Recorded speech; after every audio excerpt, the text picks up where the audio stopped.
Alléluia, shalom, bonjour peuple de Dieu, bolo à toute la génération.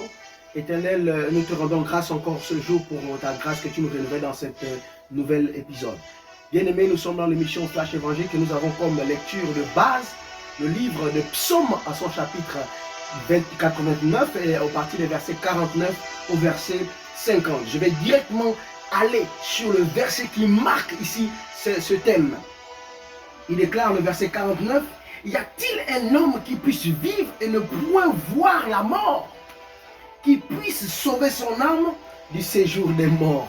Oh my God! Pendant que je suis en train de lire cela, je sens comment l'esprit qui vit en moi, ma personne est en train de tressaillir pour, n'est-ce pas, transcender ce message. Et nous avons comme thème pour cette émission, nous avons thème l'éternité de l'adorateur.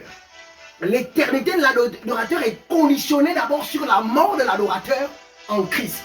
Bien-aimé dans le Seigneur, je suis en train de parler des personnes qui ont reçu l'Esprit, qui leur a donné le pouvoir de pouvoir marcher dans le monde du surnaturel. Bien-aimé dans le Seigneur, ici il parle des morts. Y a-t-il un homme qui puisse vivre et ne point connaître la mort? Ça n'existe pas. Mais y a-t-il un homme qui a reçu Christ et ne peut connaître la mort? Ça n'existe pas. Quand tu as reçu le Christ, bien-aimé, quand tu as reçu Jésus dans ta vie, oh my God, la Bible déclare que quand il est sorti des eaux, Jean-Baptiste avait déjà reçu cette révélation. Quand il sort de l'eau, on dit la colombe descend. Oh my God, je vois le jour de ton baptême comment la colombe est descendue.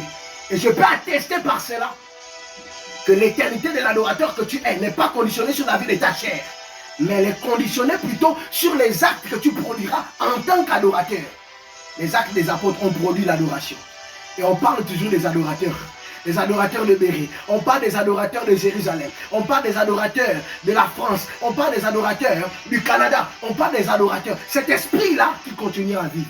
On parle de Jérémie Sourou qui parlera, qui continuera à parler après même sa mort de chair. Mais en tant qu'adorateur réellement, sa vie d'éternité ne mourra jamais. Il ne connaîtra pas la mort. Bien-aimé dans le Seigneur, je t'invite toi, serviteur, adorateur de Dieu, à pratiquer la vie, l'éternité de la vie de l'adorateur que tu es. Elle est basée sur des actes forts.